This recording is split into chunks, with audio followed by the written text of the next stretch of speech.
I am pleased to welcome you all to the new edition of the International Game of Studies on the Origins of Contemporary Philosophy, held at the Pontifical Catholic University of São Paulo.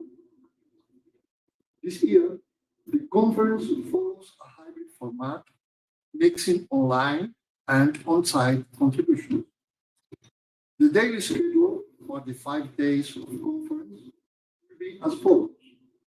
First, a morning lecture held by a keynote speaker, followed by a discussion session in which a Brazilian guest professor will comment on the lecture. Then, in the afternoon, international and national professors, all of them are closely interlinked with the personnel and research program of our study group, will take the floor for 2 more lectures.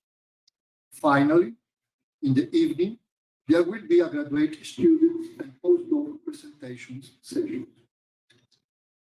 The keynote speakers of this year are Professor Robert Brandom, Pittburgh University, Professor Peter Simons, Trinity College, Dublin, Professor Mark Textor, King's College, London, Professor Thomas Ubel, Manchester University, and Professor Lydia Payton, Virginia Tech University. The debaters are respectively Gabriel Ferreira, Unisinos, André Leclerc, Universidade de Brasília, Ernesto Giusti, Unicentro, Marco Silva, Universidade Federal do Ceará, and Lucas Bacará. Afternoon talks are to be given by Professor Ingolf Max, Universität Leipzig, Professor Hernan Princh, Universidade Diego Portales, Chile, Professor André Leclerc, Universidade de Brasília, Professor André Porto, Universidade Federal de Goiânia, Professor Marco Silva, Universidade Federal do Ceará, Professor Ernesto Giusti, Unicentro, Professor Gabriel Ferreira, Unisinos, and I, in São Paulo. Finally, it is an honor to announce that the 2 days opening lecture is going to be held by the highly esteemed Professor Robert Brandom. Professor Brandom is widely recognized by his contributions on the philosophy of language and history of philosophy. An exhaustive list of Professor Brandom's academic titles and achievements is far too long to be enunciated. Therefore, I shall only highlight the fact that he is broadly taken as one of the most influential philosophers in the world today. His opening lecture will be followed by a discussion session with Professor Gabriel Ferreira. I would like to thank both of them for accepting to take part in our meeting. Without further ado, Professor Brandom, you may take the floor. Thank you. It's a great pleasure to be able to address this group. Bob, let me just introduce you, just say just a few words before giving you the floor. So, as Mario mentioned, Professor Robert Brandom is a distinguished professor at the University of Pittsburgh. And he is a fellow of British Academy, American Academy of Arts and Sciences, and is the author of many papers and books, from which I would stress his Making It Explicit, The Tales of the Mighty Dead, but also his newest one, The Spirit of Trust, reading of Hegel's Phenomenology. And before we get started, I would like, just on the personal side, to thank you, Bob.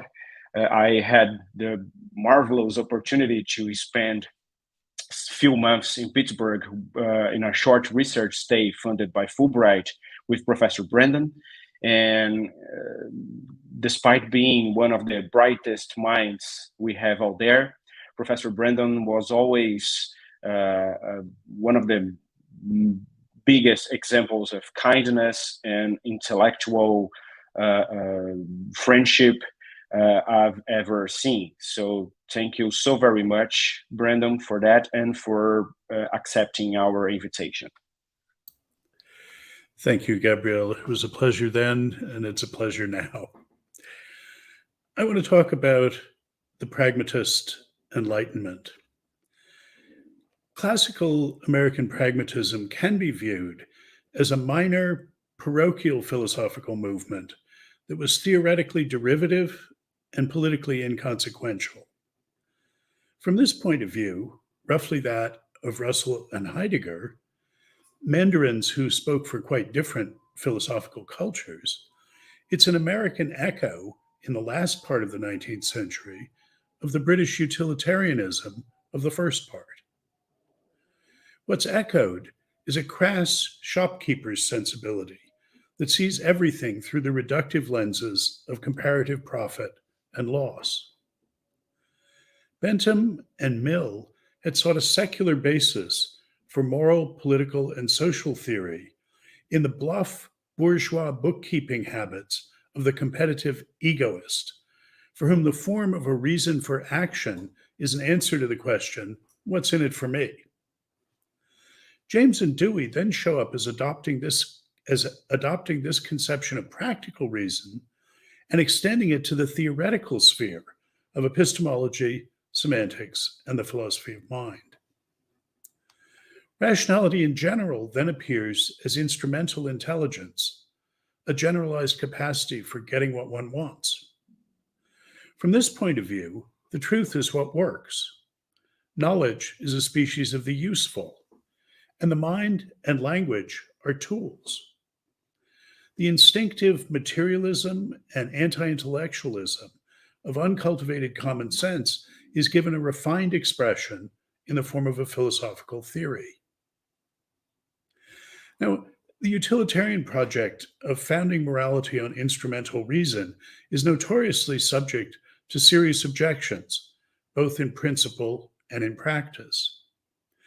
But it is rightfully seen as the progenitor of contemporary rational choice theory, which required only the development of the powerful mathematical tools of modern decision theory and game theory to emerge, for better or worse, as a dominant conceptual framework in the social sciences. And nothing comparable can be said about the subsequent influence of the pragmatists' extension of instrumentalism to the theoretical realm. In American philosophy, the heyday of Dewey quickly gave way to the heyday of Carnap. And the analytic philosophy to which Carnap's logical empiricism gave birth supplanted and largely swept away its predecessor. Although pragmatism has some prominent contemporary heirs and advocates, most notably, perhaps in the recent generation, Richard Rorty and Hilary Putnam, there are not many contemporary American philosophers working on the central topics of truth, meaning, and knowledge who would cite pragmatism as a central influence on their thinking, though I would, and I do. But classical American pragmatism can also be seen differently, as a movement of world historical significance, as the announcement, commencement, and first formulation of the fighting faith of a second enlightenment. For the pragmatists, like their Enlightenment predecessors, reason is the sovereign force in human life. And for these later philosophers, as for the earlier, reason in that capacity is to be understood on the model provided by the forms of understanding distinctive of the natural sciences. But the sciences of the late 19th century, from which the pragmatists took their cue, were very different from those that animated the first Enlightenment. The philosophical picture that emerged of the rational creatures who pursue and develop that sort of understanding of their surroundings was accordingly also different. Understanding and explanation are coordinate concepts. Explanation is a kind of saying, making claims that render something intelligible. It's a way of engendering understanding by essentially discursive means. There are, of course, different literary approaches to the problem of achieving this end, different strategies for doing so.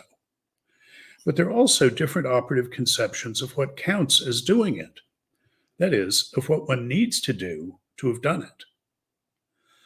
And it's a change of the latter sort, bringing in its train, of course, a change of the former sort, that the pragmatists pursue. For the original Enlightenment, explaining a phenomenon, an occurrence, a state of affairs, a process, is showing why what actually happened had to happen that way. Why what is actual is, at least conditionally, necessary. By contrast, for what I'll call the new pragmatist Enlightenment, it's possible to explain what remains and is acknowledged as contingent. Understanding whose paradigm is Newton's physics consists of universal, necessary, eternal principles expressed in the abstract, impersonal language of pure mathematics. Understanding whose paradigm is Darwin's biology is a concrete, situated narrative of local, contingent, mutable, practical reciprocal accommodations of particular creatures and habitats. Again, the 19th century was the statistical century, which saw the advent of new forms of explanation in natural and the newly arrived social sciences. In place of deducing what happens from exceptionalist laws, it puts a form of intelligibility that consists in showing what made the events probable.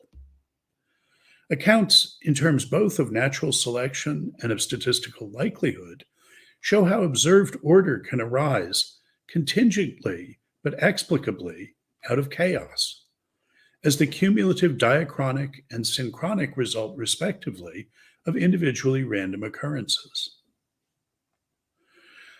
The mathematical laws articulating the basic order of the universe were, for enlightened thinkers of the 17th and 18th century, the ultimate given, the foundational, unexplainable explainers. Structural features of things so basic that this explanatory residue might even, as it did for the transitionally post-religious deists, require and so justify a final, minimal, carefully circumscribed, nostalgic appeal to the creator. Charles Sanders Peirce, the founding genius of American pragmatism, elaborated from the new selectional and statistical forms of scientific theory a philosophical vision that sees even the laws of physics as contingently emerging by selectional processes from primordial indeterminateness. Those laws, he thinks, are adaptational habits, each of which is in a statistical sense relatively stable and robust in the environment provided by the rest. The old forms of scientific explanation then appear as a special limiting case of the new. The now restricted validity of appeal to laws and universal principles is explicable against the wider background provided by the new scientific paradigms of how regularity can arise out of and be sustained by variability. The calm realm of laws of the First Enlightenment becomes for the second a dynamic population of habits, winnowed from a larger one, which has so far escaped extinction by maintaining a more or less fragile collective self-reproductive equilibrium. It's not just that we cannot be sure we've gotten the principles right. For on this view, the correct principles and laws may themselves change. The pragmatists endorse a radical kind of ontological fallibilism or mutabilism. Since the laws emerge only statistically, they may change.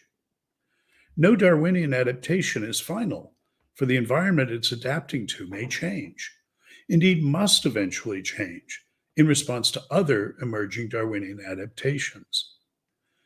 And the relatively settled, fixed properties of things, their habits, as Peirce and Dewey would say, are themselves to be understood as such adaptations.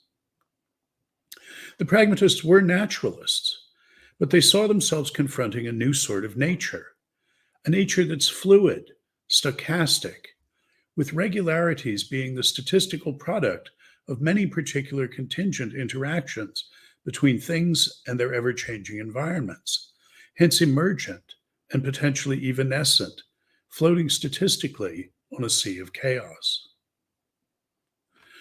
The science to which this later Enlightenment looked for its inspiration had changed since that of the earlier in more than just the conceptual resources that it offered to its philosophical interpreters and admirers. In the 17th and 18th century, the impact of science was still largely a matter of its theories. Its devotees dreamed of, predicted, and planned for great social and political transformations that they saw the insights of the new science as prefiguring and preparing. But during this period, the new ways of thinking were largely devoid of practical consequences. They were manifestations rather than motors of the rising tide of modernity. By the middle of the 19th century, though, technology, the practical arm of science, had changed the world radically and irrevocably through the Industrial Revolution. From the vantage point of established industrial capitalism, science appeared as the most spectacularly successful social institution of the previous 200 years because it had become not only a practice, but a business. Its practical successes paraded as the warrant of its claims to theoretical insight. Technology came to embody understanding. The more general philosophical lessons the pragmatists drew from science for an understanding of the nature of reason and its central role in human life accordingly sought to comprehend intellectual understanding as an aspect of effective agency, to situate knowing that, some claim is true, in the larger field of knowing how to do something. The sort of explicit reason that can be codified in principles appears as just one, often dispensable expression of the sort of implicit intelligence that can be exhibited in skillful, because experienced, practice. Flexible, adaptable habit that's emerged in a particular environment by selection via a learning process. Like their Enlightenment ancestors, the pragmatists were not only resolutely naturalist in their ontology, but also broadly empiricists in their epistemology.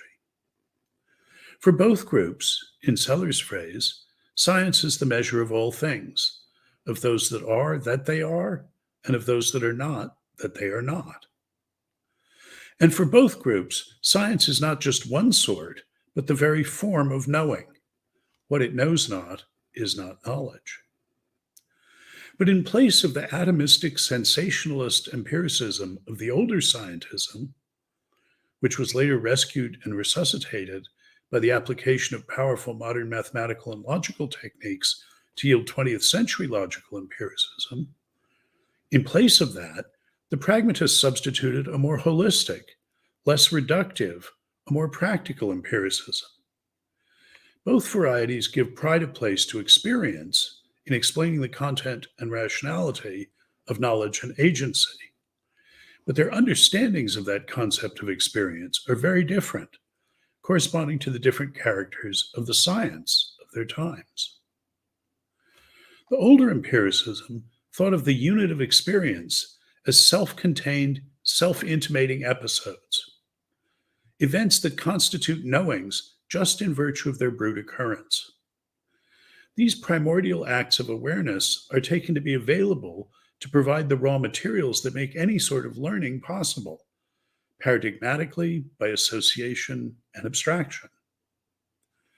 By contrast to this notion of experience as Erlebnis, the pragmatists, having learned the lesson from Hegel, conceive experience rather as Erfahrung.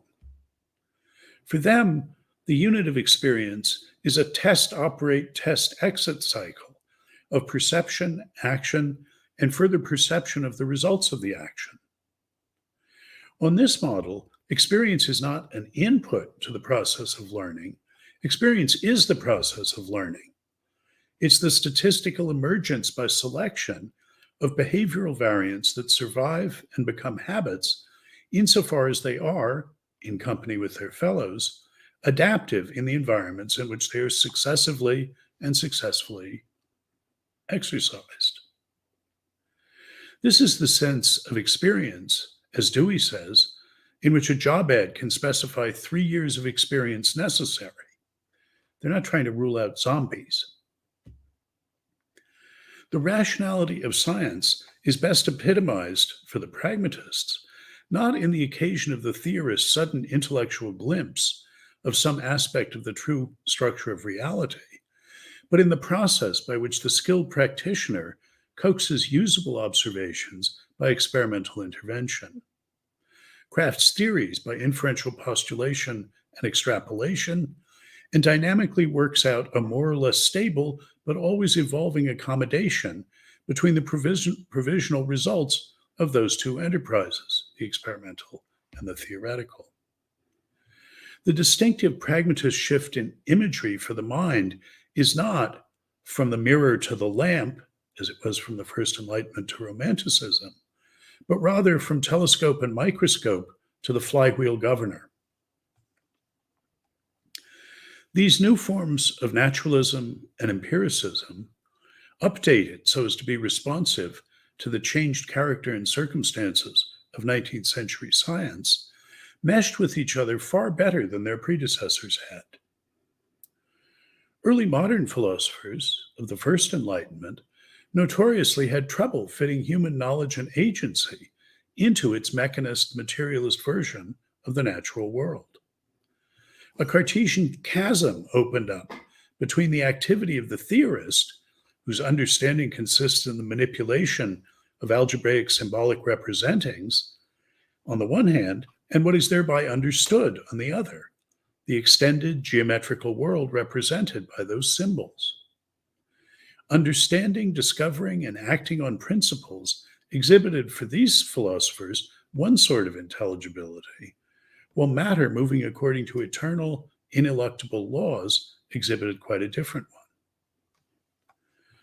But on the pragmatist understanding, knower and known are alike explicable by appeal to the same general mechanisms that bring order out of chaos, settled habit out of random variation, namely the statistical selective structure that's shared by processes of evolution and processes of learning.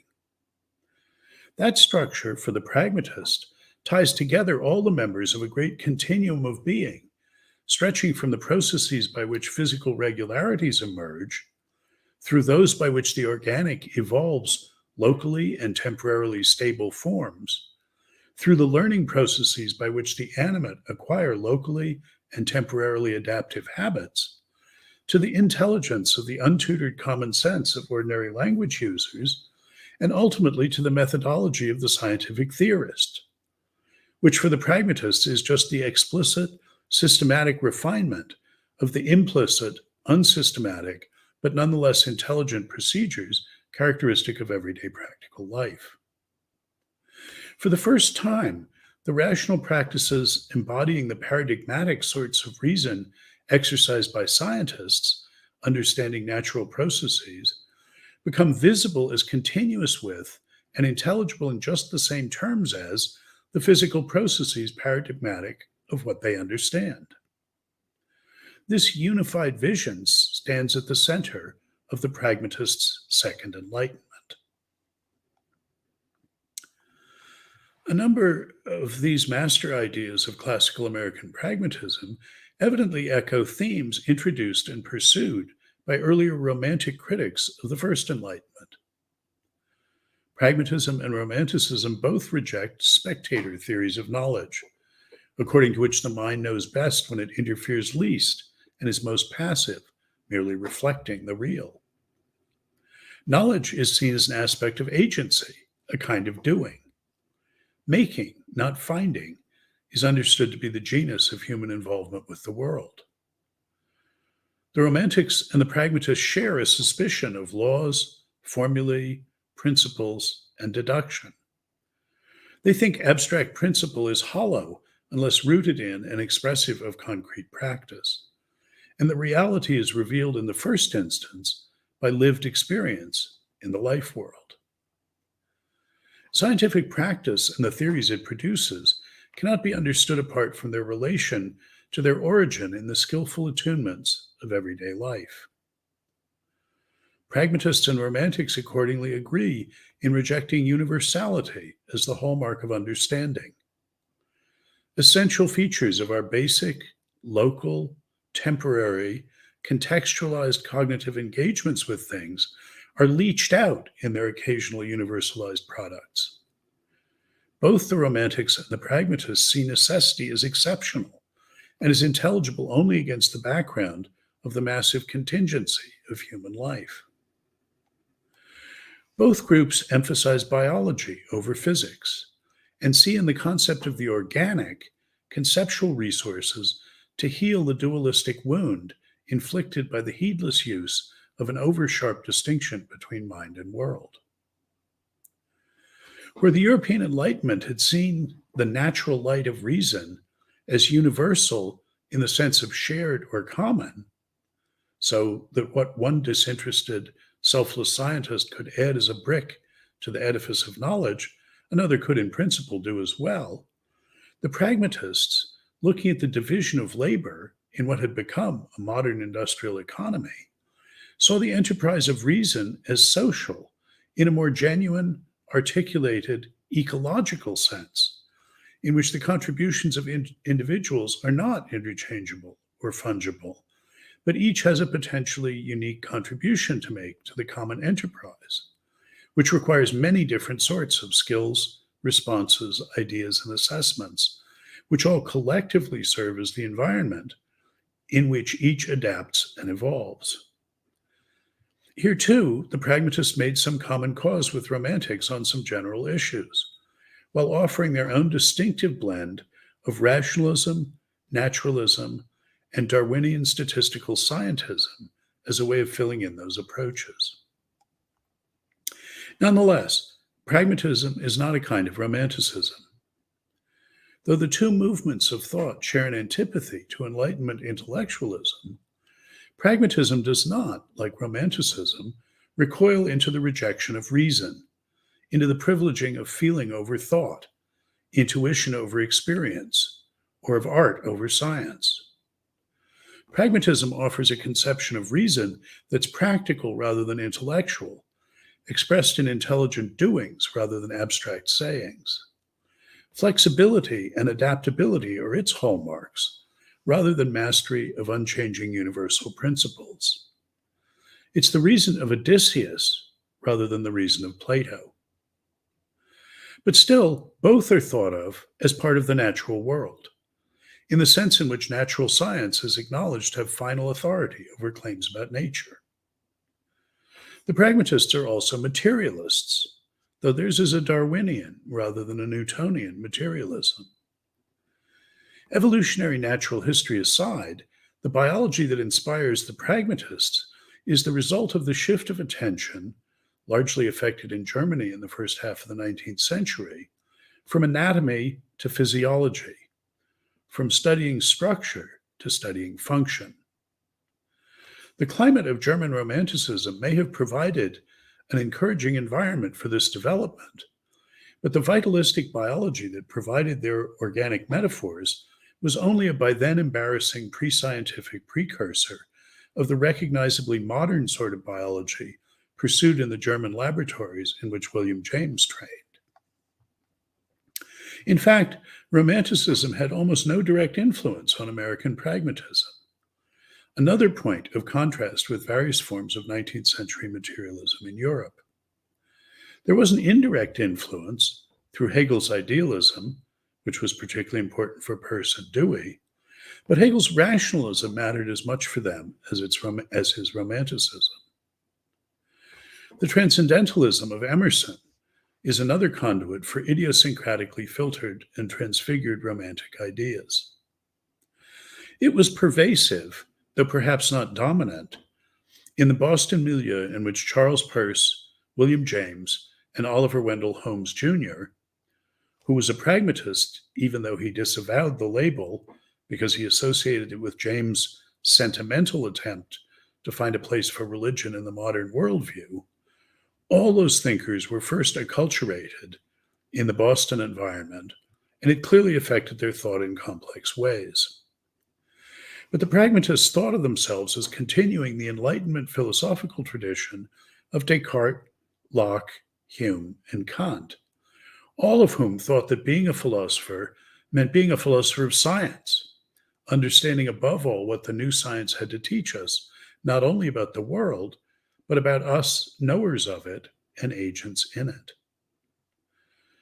For the pragmatists, the advances of 19th century science were to provide the corrective needed to remedy the conceptual pathologies to which the giants of the Enlightenment had fallen prey.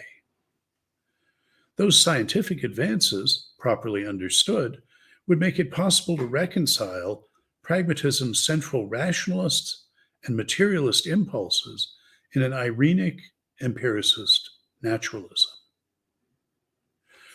Although pursuing some elements of the anti-Enlightenment agenda of Romanticism by quite other means, the pragmatists always thought of themselves as offering friendly amendments in support of the basic philosophical mission of Enlightenment, of rethinking inherited ideas of rationality, understanding, agency, and self in light of the very best contemporary scientific understanding of the natural world.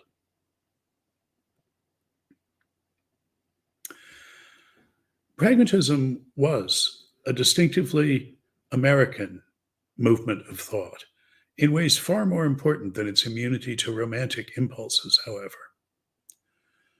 We've been taught just how much it owes to the peculiarity of its native cultural and historical soil in the United States by a magnificent book, Louis Menand's The Metaphysical Club, A Story of Ideas in America. The pragmatists themselves tended to situate and motivate their views by reference to the specifically philosophical tradition. They were, after all, with the exception of Oliver Wendell Holmes, who was a judge, at least at some point in their careers, professional philosophers. Well, in Peirce's case, a chronically unemployed professional philosopher, a situation we're only too familiar with today, but the point remains. Unemployed professional philosophers are still professional philosophers. Their interpreters, also professional philosophers, have generally followed them in this practice of looking back to their philosophical antecedents. Menand's great achievement, I think, is to widen the cultural focus and increase the depth of field of the scene in which they show up for us. The context Menand provides extends far beyond the sort of philosophical and scientific considerations that I sketched by way of introduction so far. He shows just how much more there is to the history of ideas than just the intellectual history and the history of philosophy. The rise of mass democracy, the ascendancy of industrial capitalism, the institutional professionalization of university education and high culture more generally, and the decentralization and shift of the cultural center of gravity of the United States away from its original seat in Boston are all shown to shape the development of pragmatism so as to stamp it indelibly as a specifically North American phenomenon.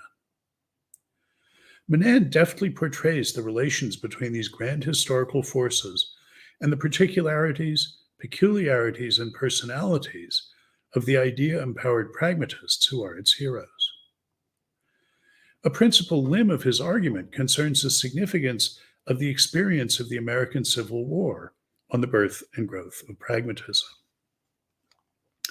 Northern politics before the war was driven by the disagreement between abolitionists and unionists. Abolitionists saw slavery in terms of absolute moral principles. Slavery was evil, and so the country had to pay whatever price was required to eliminate it, including, if necessary, splitting the South off so as to keep the Union pure of that evil. The Unionists, by contrast, acknowledged slavery as an evil, but urged that means be found to eliminate it more gradually, over a period of decades, so as to acknowledge the economic and cultural interests of white Southerners and keep the Union whole. The South's secession rendered the Unionists' arguments moot by uniting both parties as patriots of the Union. The attack on Fort Sumter made unavoidable a war that the bulk of abolitionists, no less than the Unionists, had neither anticipated nor desired. The horrific violence that ensued changed forever the thinking of the young generation of Harvard men who went off idealistically to fight. Holmes, who had been a staunch abolitionist, was severely wounded more than once. William James was not a combatant, but two of his younger brothers were, and one was seriously wounded. Peirce, like the others, had friends and classmates maimed and killed. They saw the Civil War as, above all, a colossal failure of American democracy. The democratic institutions on which we pride ourselves had proven themselves incapable of dealing with the high-stakes moral and economic issue of slavery. Politically unresolvable disputes degenerated into military conflict. Holmes, closest to the fighting, was also the most explicit about the lessons he drew from his experience and about their effect on the lifelong course of his thought. As Menand puts it, quote, "The lesson Holmes took home from the war can be put in a sentence. It is that certitude leads to violence." End of the quote. But Menand also makes a persuasive case that roughly the same dynamic moved the other founder members of the Metaphysical Club to draw the same general conclusion. What had choked democracy, they thought, was inflexible, uncompromising commitment to principles. What was needed was a different attitude towards our beliefs, a less ideologically confident, more tentative and critical attitude, one that would treat our beliefs as the always provisional results of inquiry to date, subject to experimental tests and revision in the light of new evidence and experience, as permanently liable to obsolescence due to altered circumstances, shifting contexts, or changes of interest. Though the point is not put this way in Menand's book, we're to see the American Civil War as playing a role in shaping the pragmatist enlightenment, comparable to that played by the wars of religion for the earlier European enlightenment.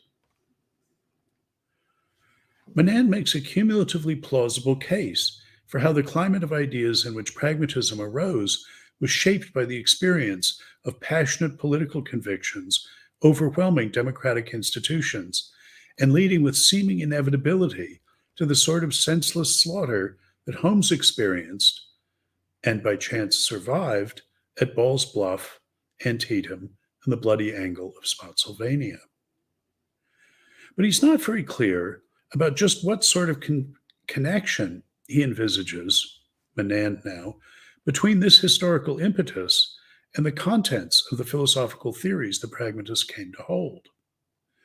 I think a number of issues have to be separated here. For it could be that while pragmatism would not have arisen without the influence of the war, that merely necessary condition might turn out to be of little help in understanding the thought to which it gave rise. After all, one of the crucial material conditions that made possible jazz, another distinctively American cultural phenomenon, was the flood of cheap war surplus trumpets and military band instruments left over after the same war. But knowing that won't tell you very much about what's special about jazz as music. To begin with, the view that emerges for the pragmatists immediately emerges from consideration of the failure of antebellum, more or less, democratic political practices. The lesson concerns how one holds basic action-orienting beliefs. What rules out compromise, accommodation, and reciprocal adaptation is the sort of unshakable conviction that brooks no opposition, admits no qualification, that ignores the possibility or significance of collision with other important principles, and is reckless of the practical consequences of its absolutism for the possibly worthy aims of others and the stability of the framework institutions of the community. But the pragmatists didn't stop there. They didn't just draw conclusions about the act of believing, roughly that fallibilism is a better attitude than fanaticism. Rather, the centerpiece of their philosophical theory was an account of the contents that are believed or believable, not just about the attitude of believing it. So we ought to ask, well, is there a deep connection between these, between changing your attitude about believing, about how you should treat your states of believing on the one hand, and a view such as the pragmatists came up with about the contents that are believed. To squeeze the most explanatory juice out of Menand's fascinating and instructive story, we need to know something about how an understanding of the act or attitude of believing might be thought to connect with and inform an understanding of the contents believed, the contents of those acts or attitudes. How did the pragmatists make that transition? Again, even at the low level of how beliefs should be held, the immediate lesson seems to concern political beliefs, the ones we use to orient our practical undertakings, in particular those that involve cooperation or decisions about what we shall all do. It's not obvious that considerations bearing on our assessment of admissible, desirable, or defensible features of such practical political commitments carry over to apply as well to theoretical and doxastic commitments, from claims about what we should do to claims about how things are in the natural world. How does that extension get motivated and justified for the pragmatists?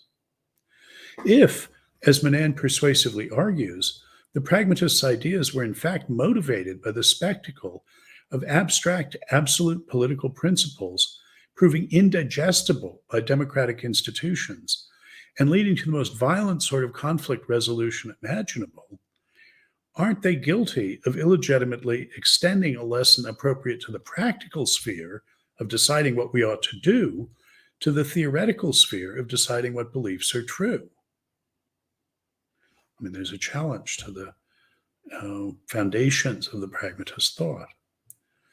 In the practical sphere of morality, the European Enlightenment has taught us that we need not think of our moral principles as deriving their authority from their conformity to, their mirroring of, an antecedent, eternal, non-human, ontological, theological reality. The Enlightenment lesson was we could and should instead think of our moral principles as products of our own rational activity, as something for which we must ourselves ultimately take responsibility. As Kant puts the point in What is Enlightenment, it's by acknowledging that responsibility that humanity passes from its age of self-imposed tutelage by paternal authority into the autonomous maturity of its adulthood. A second enlightenment might then repeat that lesson, only now on the theoretical side. Doing that would be seeing norms for belief, no less than for action, as our doing and our responsibility, as not needing to reflect the authority of an alien, non-human reality, which comes to seem as mythical, dispensable, and ultimately juvenile a conception as old Nobodaddy came to seem to the erudite. Richard Rorty, my Doktorvater, inspired by Dewey and James, has been urging just such a conception of what would be required to finish the work of the First Enlightenment. He argues that the move from thinking of moral norms in terms of divine commandments to thinking of them in terms of social compacts should be followed by one from thinking of the truth of belief in terms of correspondence to reality to thinking of it in terms of agreement with our fellows. Such a conception is vulnerable to the charge that in so assimilating the theoretical to the practical, the distinction between intentions and beliefs is being elided. Intentions have a world-to-mind direction of fit. The aim is for the world to conform to our attitudes. Beliefs have a mind-to-world direction of fit. The aim is for our attitudes to conform to the world. In her classic work, Intention, Elizabeth Anscombe illustrates the difference with a parable of a man shopping from a list, followed by a detective assigned to write on his own list everything the man buys, the shopper buys. The two lists exhibit the two directions of fit. If what's bought doesn't match what's on the list, in the shopper's case, the error lies in what's bought. He didn't buy what he was supposed to buy according to the list. In the detective's case, it lies in what's written. He was supposed to write down what was actually bought. Well, think of lamp shadows and mirror reflections as having the two directions of fit. The first enlightenment can then be seen as liberating us from inappropriate use of a theoretical spectatorial model of the practical, as though our reasoning about what we ought to do, like our reasoning about how we ought to believe things are, reflects an antecedent reality whose authority settles its correctness.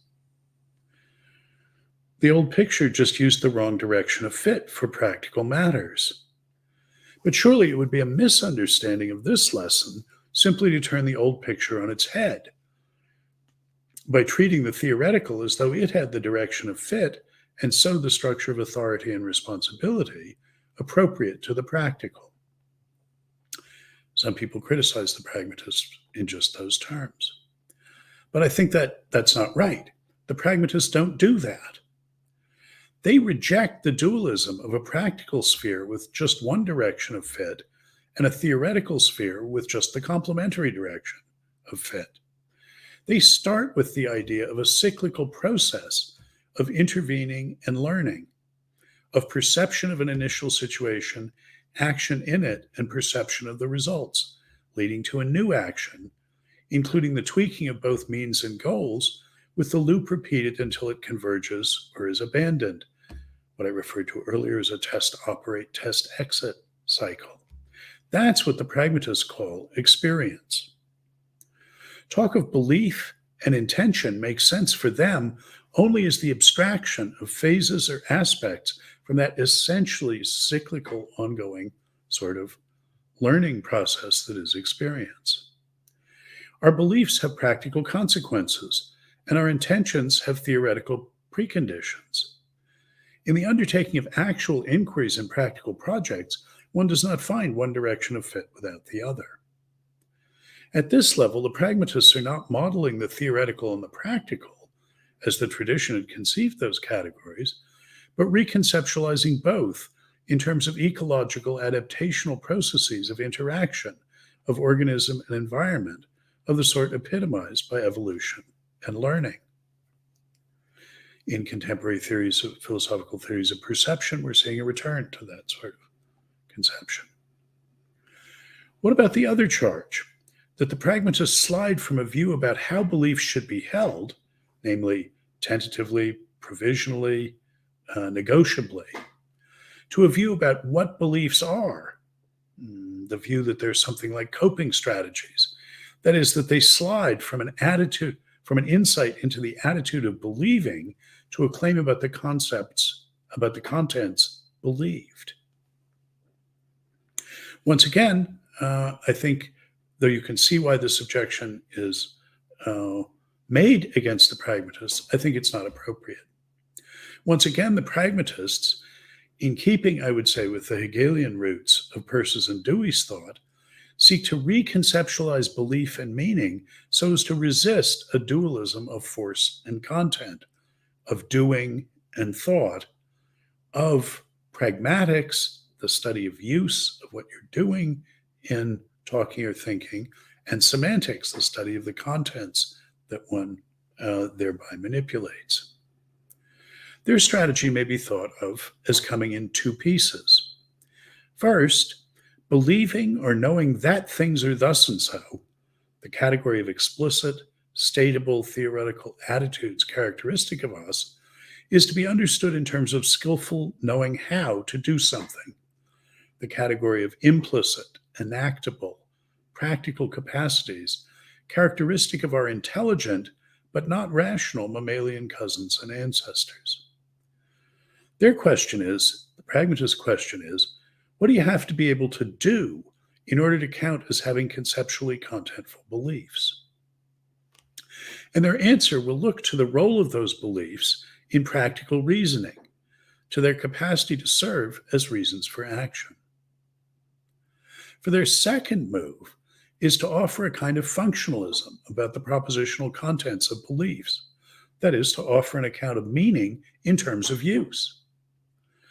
The contents of beliefs and the meanings of sentences are to be understood in terms of the roles they play in processes of intelligent reciprocal adaptation of organism and environment in which inquiry and goal pursuit are inextricably intertwined aspects. Functionalist, and more recently teleosemantic, strategies in the philosophy of mind dominate the second half of the 20th century and on into the 21st. But the pragmatists deserve to be thought of as having pioneered these approaches. And if that's not generally recognized, it's in part because the pragmatists did not achieve the sort of clarity of methodological self-consciousness that would have allowed them to separate the general strategy of functionalism about the relations between pragmatics and semantics, the relation between what's done with words and what they mean, or the role of beliefs in the behavioral economies of believers and the contents of those beliefs. They weren't sufficiently methodologically self-aware to separate that general strategy of functionalism from the more specific conceptual tactics that they employed to pursue that strategy. And here, I think, there's some real problems with their ideas at the more specific level, which have maybe made it harder to see the general outlines of their view. For when they do turn their attention to semantics, the pragmatists offer a broadly instrumentalist semantics, understanding content in terms of success conditions of intentions and actions rather than truth conditions of beliefs. Now, that's not a silly idea, but after a century of intensive subsequent work in philosophical semantics, I think we're in a position to be much clearer about the criteria of adequacy such accounts must answer to, and some of the ways they can go wrong. And from this contemporary vantage point, I claim we can see that the pragmatist instrumentalist program involves 4 distinct mistakes. First, in thinking about the functional role of beliefs in reciprocal interactions and attunements between believers and their environments, the pragmatists look only downstream to the practical consequences of beliefs.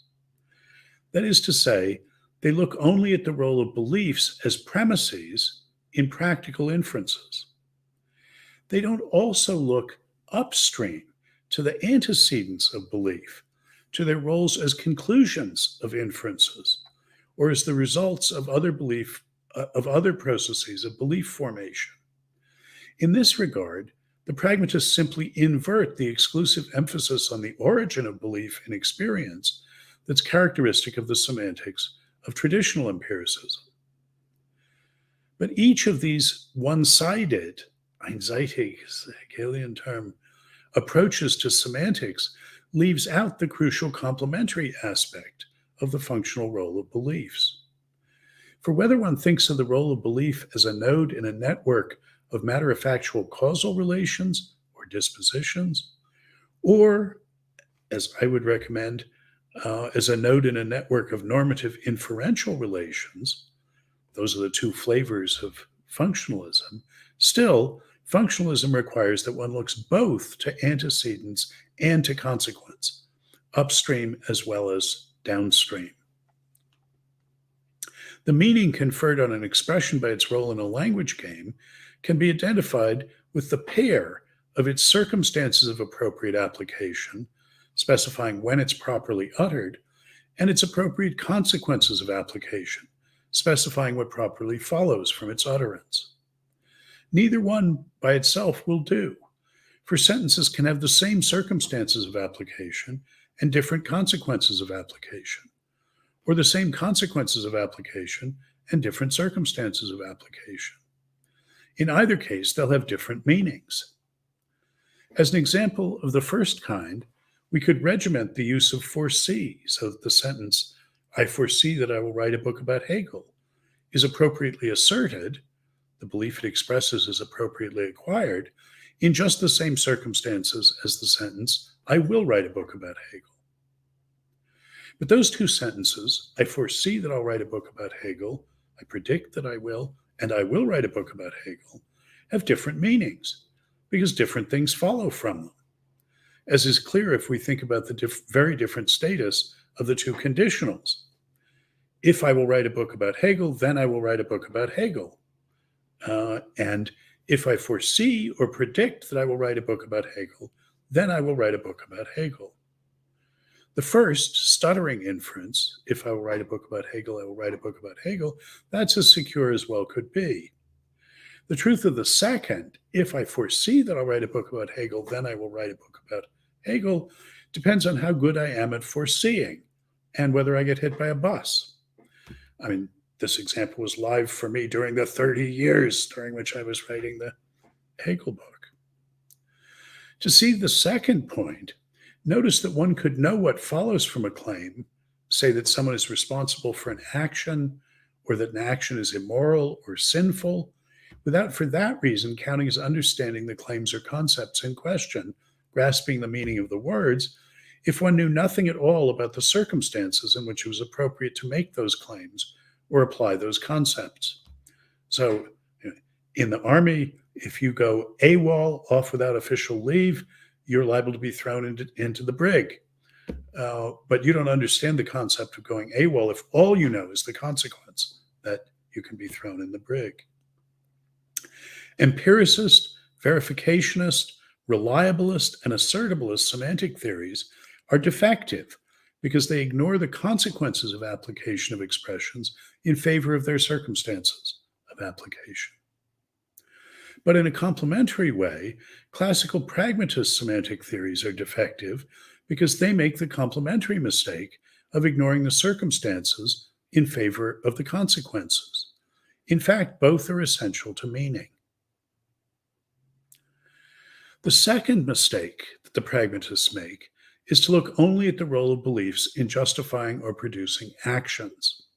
First thing I said, they look only downstream. Second one is they look only at practical inferences.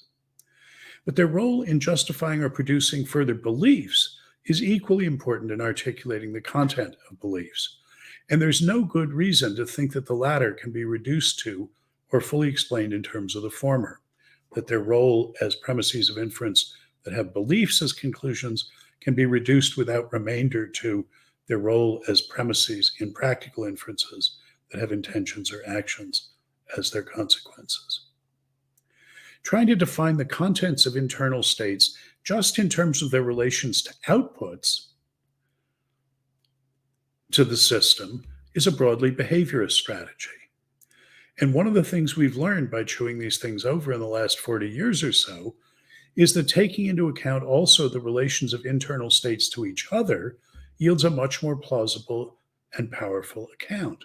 That's the advantage of functionalism over behaviorism in the philosophy of mind. Though the general considerations that motivate the pragmatist approach are recognizably functionalist, when it comes to working out their ideas, the pragmatists often did so in behaviorist terms, I think because the various distinctions and considerations in the vicinity just hadn't been sorted out yet. Third, even if these two difficulties with the pragmatist instrumentalist semantics, looking only downstream and looking only at role in practical inferences, even if those two difficulties are put aside, they face a third difficulty. For in seeking to move from the success or failures of actions to the contents of beliefs, they were ignoring a necessary third component in the equation: desires, preferences, goals, or norms. Your action of closing your umbrella underwrites the attribution of a belief that it stopped raining only against the background of the assumption that you desire to stay dry.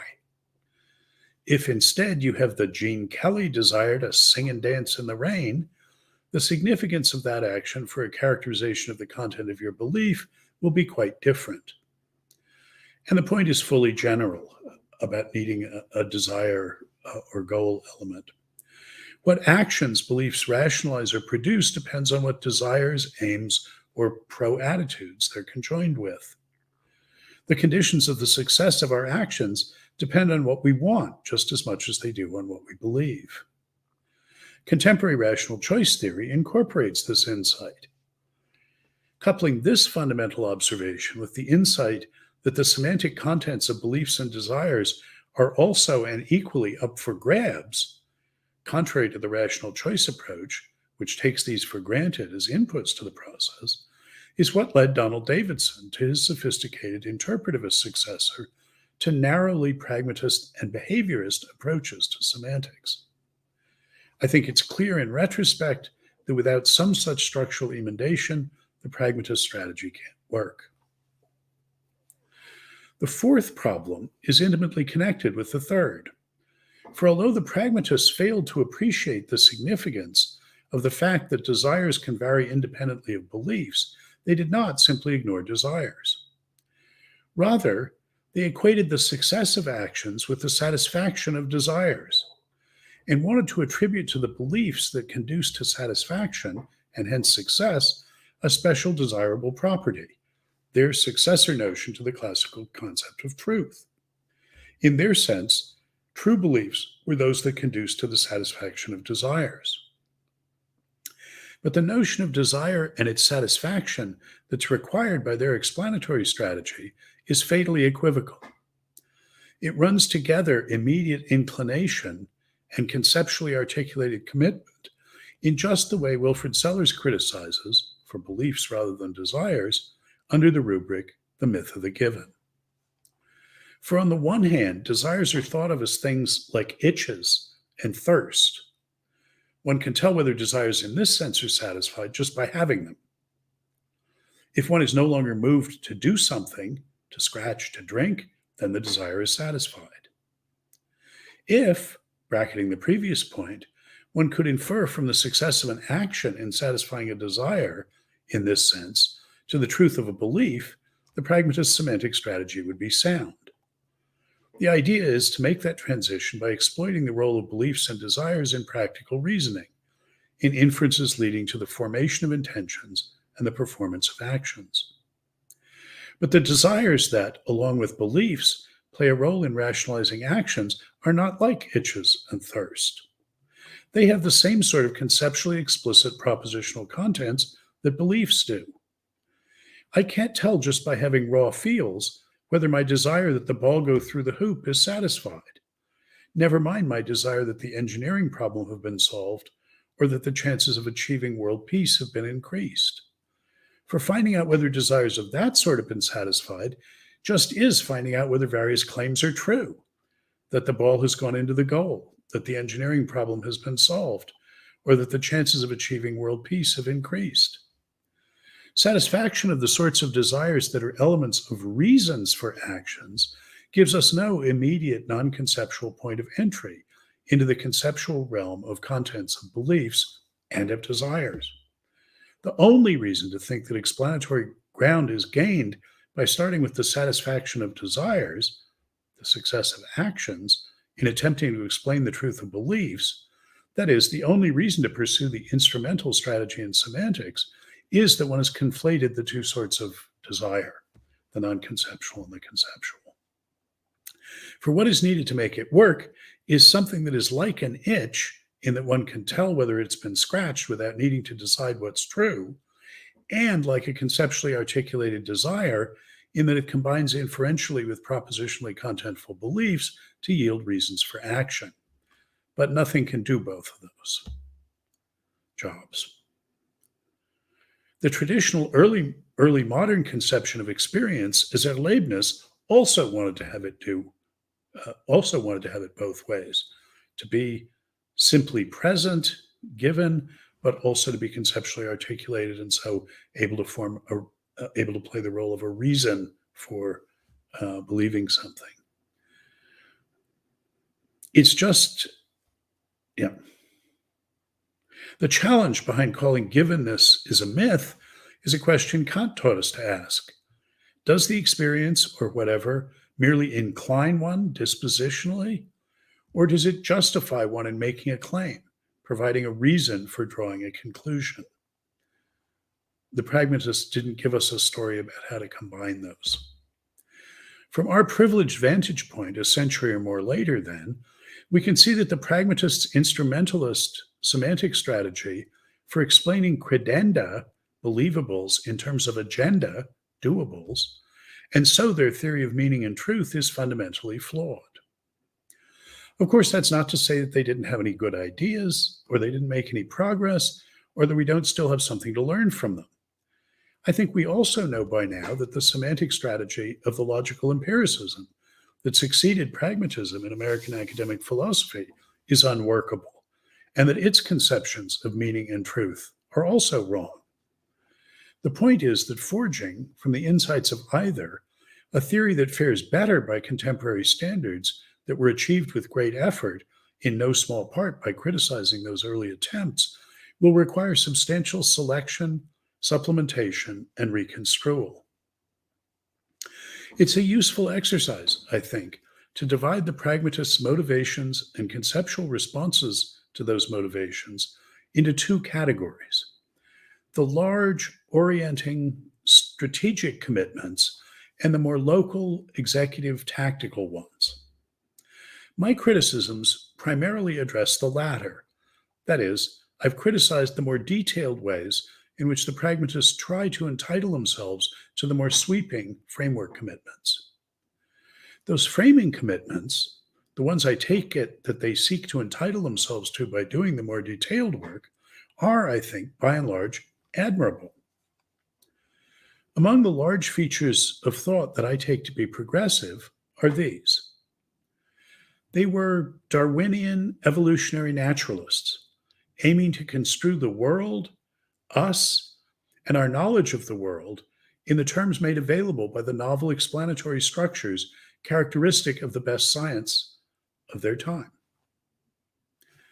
Second, in the service of a renovated empiricism in epistemology, to go methodologically with the naturalism in ontology, they developed a concept of experience as Erfahrung rather than Erlebnis, as situated, embodied, transactional, ecological, and structured as learning, a process rather than a state or episode. Its slogan might be, "No experience without experiment." Representing cognitively and intervening practically were for them two sides of one conceptual coin. Or less imagistically, were reciprocally sense-dependent concepts concerning aspects of processes that exhibit the selectional adaptational structure common to evolution and learning, which is where they taught us to focus our attention. Third, they appreciated the explanatory priority of semantic over epistemological issues, which had been one of Kant's great lessons. So they seek to understand content in terms of experience, the process as they construe it, that is, in terms of role in learning, rejecting an orienting goal thought of as the achievement of knowledge as a static permanent state in favor of thinking of the goal as a dynamic process of adaptation. Fourth, they understand the normative character of semantic concepts, that they must underwrite assessments of correctness and incorrectness, truth and falsity, success and failure. The semantic instrumentalism I criticized is the more specific strategy that pragmatists adopted in their laudable attempt to give a naturalistic account of this normative dimension of semantic concepts.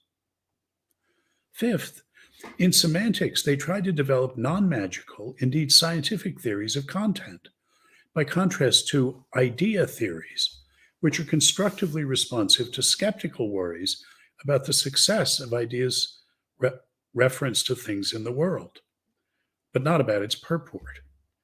The pragmatists tried to figure out what it is we do, something continuous with what preconceptual critters can do, that adds up to thinking or knowing something, even unsuccessfully.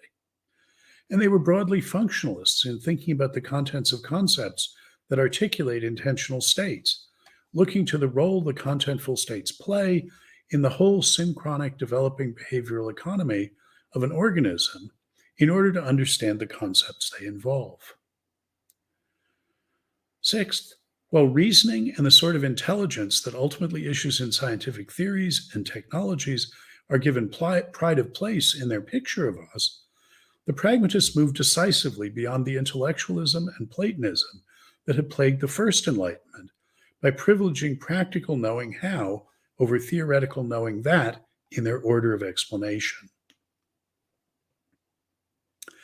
At this level of very general explanatory strategy, I think what one misses most in the classical American pragmatists, at any rate, what most separates them from us, is that they do not, Peirce aside, share the distinctively 20th century philosophical concern with language and with the discontinuities with nature that it establishes and enforces. The dominant philosophical lineages of the 20th century are soaked in a sense of the centrality of language. Both the Husserl Heidegger-Gadamer line and the structuralist post-structuralist line that come together in Derrida on the one hand, and the Frege-Russell line that goes through Carnap to Sellers, Quine, and Davidson to Wittgenstein and Dummett on the other, these are both language-centric philosophical traditions. This failure of the pragmatists to focus on what's distinctive about language and us as specifically linguistic creatures is partly because of the pragmatists' assimilationism about the conceptual. They're emphasizing continuities between concept users and organic nature. That emphasis, too, has good credentials, and I think it's fair to say that even now we've not yet sorted out the tensions between naturalistic assimilationism and normative exceptionalism about the discursive practices that are most distinctive of us. But I also take it that the philosophical way forward from the ideas of American pragmatists must be a specifically linguistic pragmatism, allied on the one hand with the later Wittgenstein and the other with the Heidegger of Division One of being and time. Thank you for your attention. Thank you so much, Professor Brandon, for your wonderful talk. And now I just would like to share just a small presentation just in order to make some comments.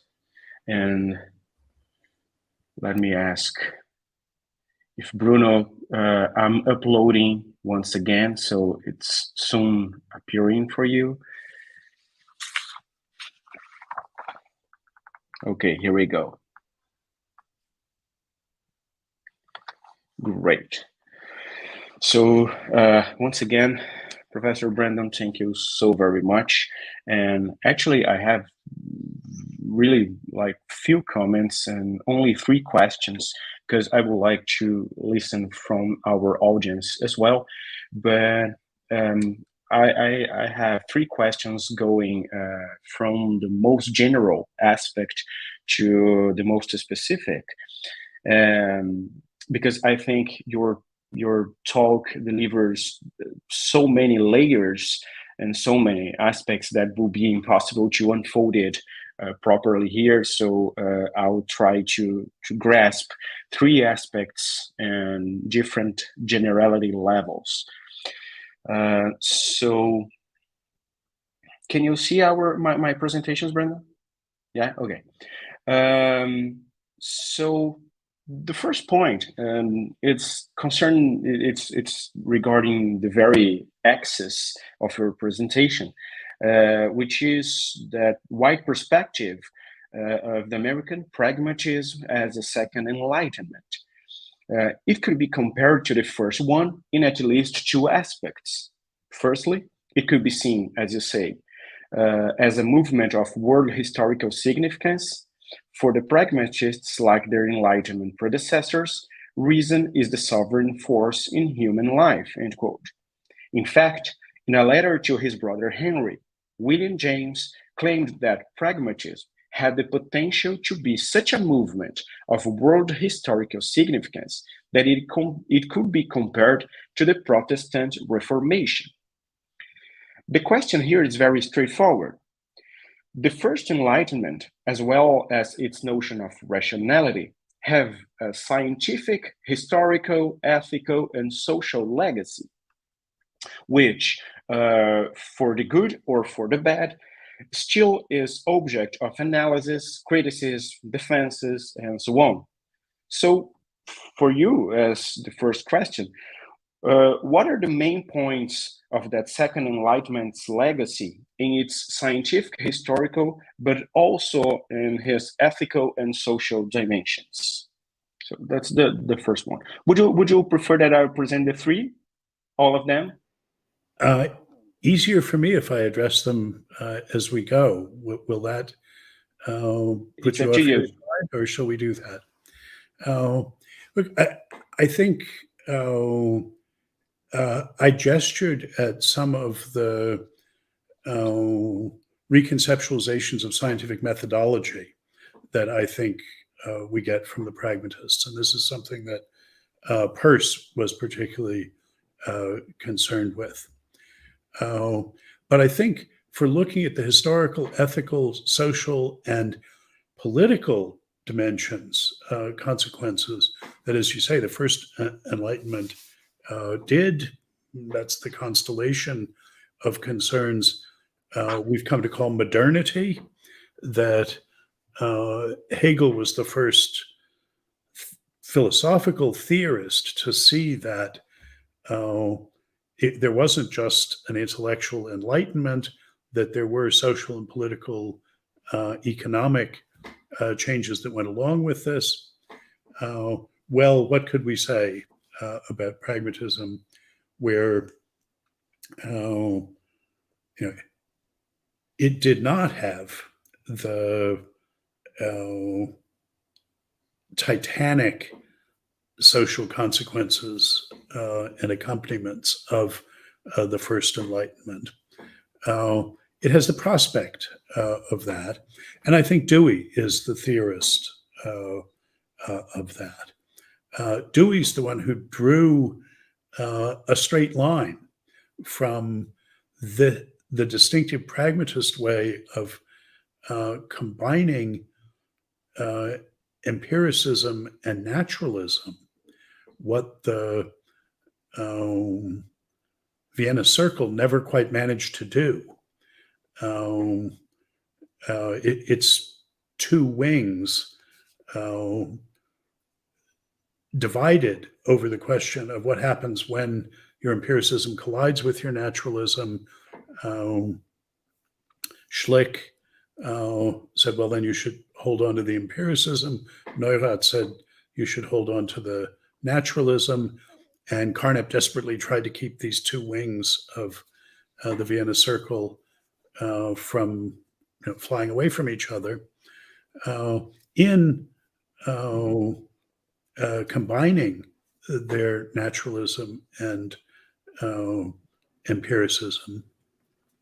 The pragmatist philosophers of the second generation had a view about the nature of reason that Dewey immediately draws political consequences from liberal democratic political principles, procedural principles, working in the same sort of territory that I would say Habermas does in our time, and extracting the same sort of liberal democratic political principles that Rorty also took to be consequences of American pragmatism. So Dewey devoted his life to extracting these consequences. Theoretically, I think he succeeded in drawing these connections. What the practical effect of that is, well, there's no question pragmatism was not as accompanied by the kind of practical changes that the rising tide of modernity that accompanied the first Enlightenment had. Well, not yet. Okay. And since you mentioned Dewey, I will start the second question, quoting him. In his Philosophy and Democracy, Dewey wrote that, and I quote, "Philosophy is not in any sense whatever a form of knowledge. It is instead a social hope reduced to a working program of action, a prophecy of the future," end quote.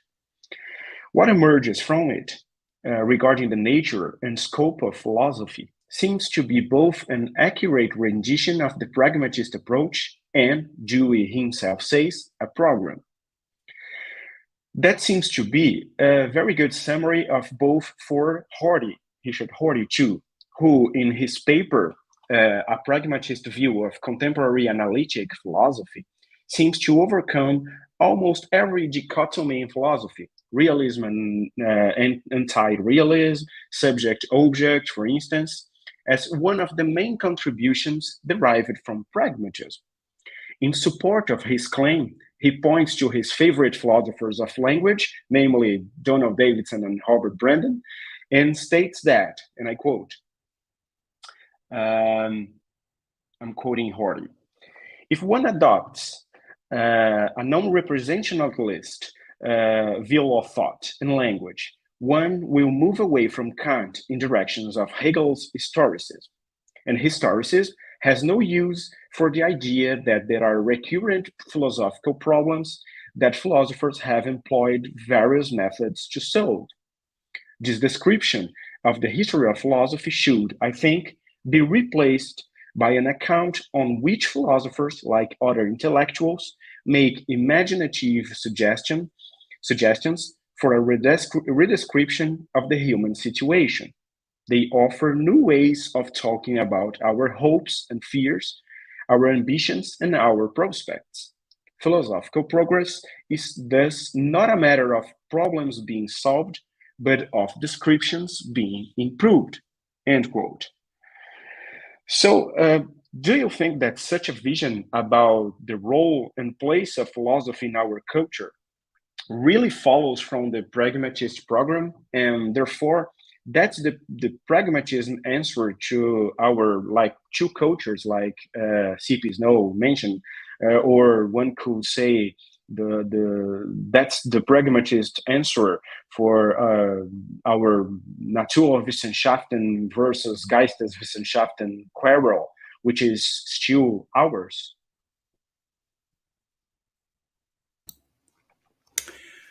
Well, I think it's complicated.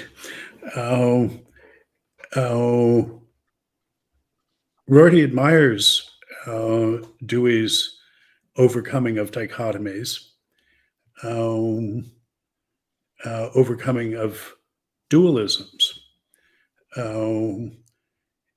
He points to one of the less attractive features of Dewey's writing, and I think of Dewey's thinking in this regard. We're sort of seeing how Dewey worked when Rorty, in a characteristic formulation, says, well, the trouble with the classic works, Experience and Nature, Logic, the Theory of Inquiry, Art and Experience, is that Dewey uses his notion of experience as an incantatory device to overcome every conceivable distinction. and I think that is the effect that Dewey has there. And that's a blurring effect. We want to overcome dualisms, but distinctions are the form of clarity, the beginning of conceptual clarity. As I use the terms, a distinction becomes a dualism when you draw the distinction in such terms that the relation between the distinguished items is no longer intelligible. And indeed, we want to overcome dualisms, but not at the cost of blurring every conceivable distinction. So I think Dewey is culpable there of using too blunt an instrument. Now, I do think that there is a historicist version of philosophy. We get it, as Rorty says, from Hegel, who understood philosophy as its time captured in thought. Well, another time, another philosophy. Don't expect the philosophy of one time, which captured its time in thought, the first enlightenment capturing the science of its day, the pragmatists capturing the science of their day. Here we are more than 100 years later. The science has moved on. We shouldn't expect those lessons to simply carry over. Rorty, being a pragmatist after the linguistic turn, having made the move that I talked about at the end of my remarks, that having made the transition that a pragmatism that can speak to us philosophers today must be concerned with the phenomenon of language as a central phenomenon in a way that the classic pragmatists were not, with the exception of Peirce, who is in this way a way forward. Rorty has, to me, inspiring vision of the transformative capacity of the vocabularies we adopt. In particular, that adopting a new vocabulary to describe ourselves can transform what we actually are. Now, I think this is not, I think, as I say, this is an inspiring picture. It's Rorty's distinctive contribution to the Hegelian division of things into things that have natures and things that have histories, which is what underlies the Naturwissenschaften, Geisteswissenschaften divide. And this emphasis on language, and particularly in Rorty, I think does not overcome that distinction. It clarifies the distinction.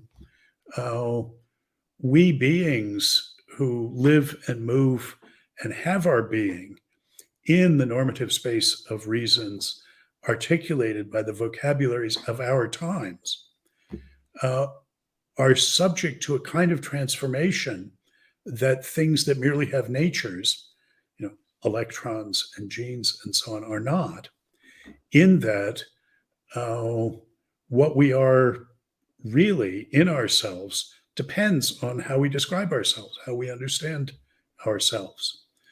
And we can change what we really are by changing what we take ourselves to be.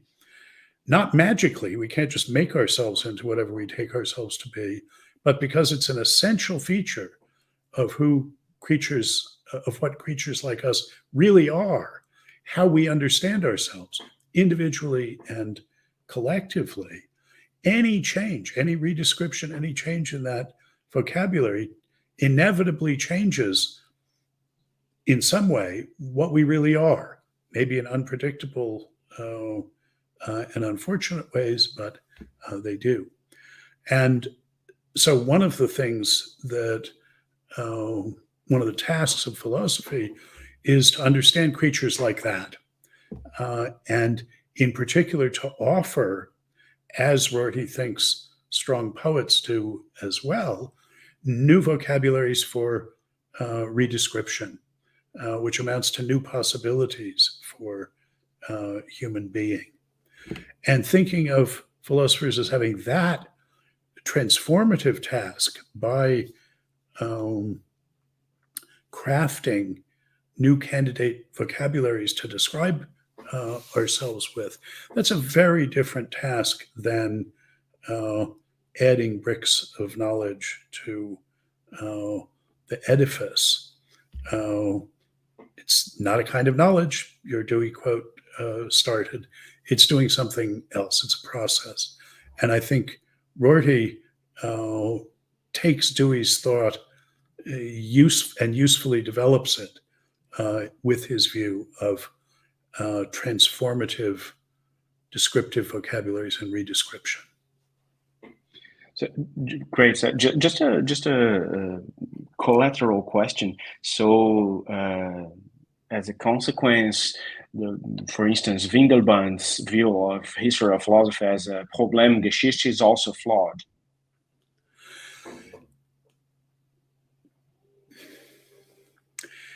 It is, but it's not that there's nothing to this idea.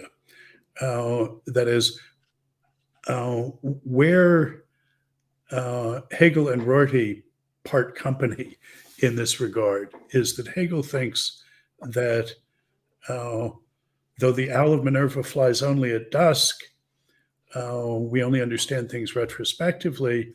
Still, the owl of Minerva does fly at dusk, and there's a distinctive kind of rationality, recollective rationality, which is rationally reconstructing the tradition we inherit so as to show it as expressively progressive, as a process whereby we've learned something.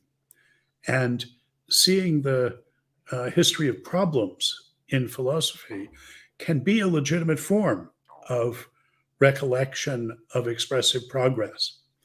And indeed, Rorty himself was a masterful practitioner of this form of retrospective, recollective rationality. He didn't arrange it around problems, but that was a matter of taste rather than of deep principle, I think. Okay. Moving for the third and last, I would like to quote another letter by William James. Just one is really special, I guess, dated from February of 1886, when the then student of medicine, William James, taking part of an expedition here in Brazil, in the Amazon forest, actually, he wrote to his brother, Henry James, and I quote, "I think you know what it is I most want, to have done with the work here in Brazil, to return to a life, to a self known to me. I need to have Brazil behind me, much behind. When I get home, I'm going to study philosophy all my days. I know that now. Why I could not have known it earlier quite defies my understanding. I have, I feel, squandered too much, dallied too long with what seems not essential, though it might have to do with being blind now, with living in these parts, trying to live where whatever I touch eludes me, floats off, vaporizes at a touch, the mere touch.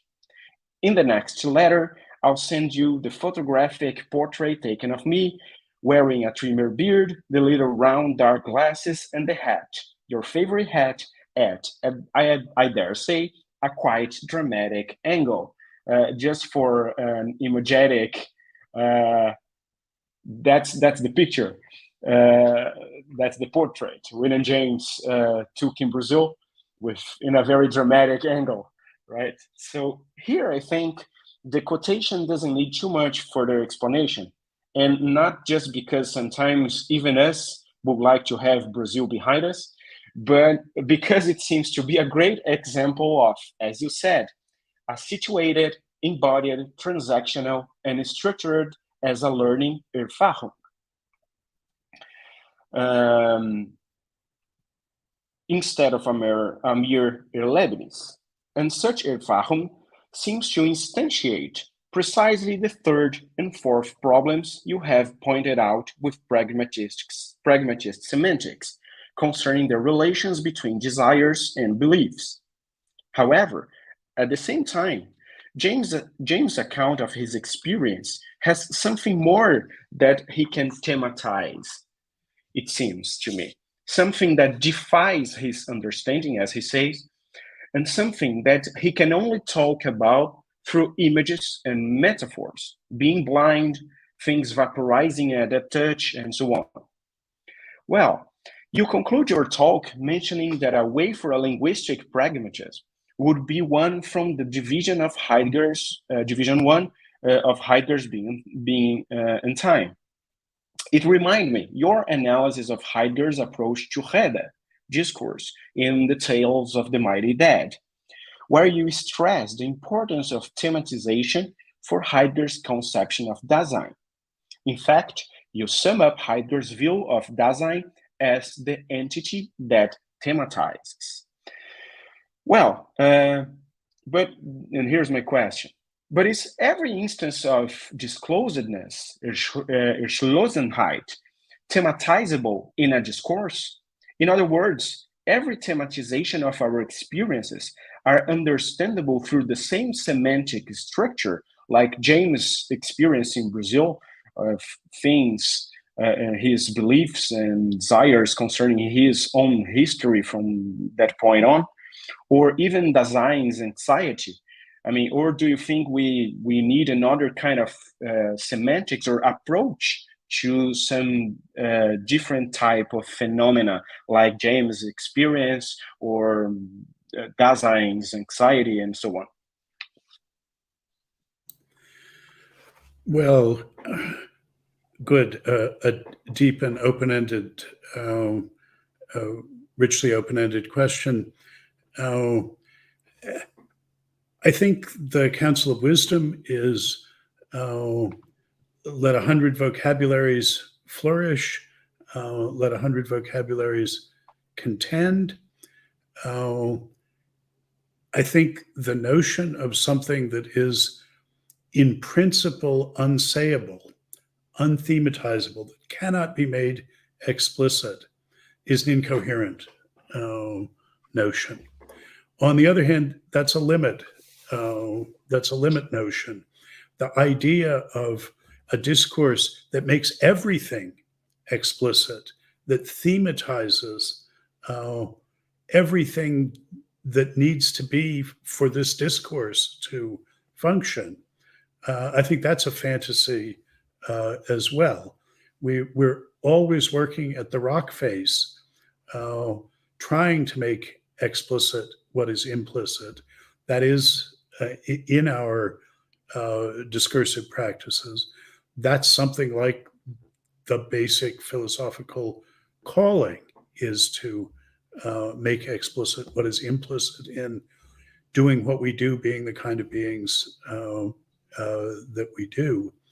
And I think any particular vocabulary for doing that is going to shine bright lights on some bits of it and cast other bits of it into shadow.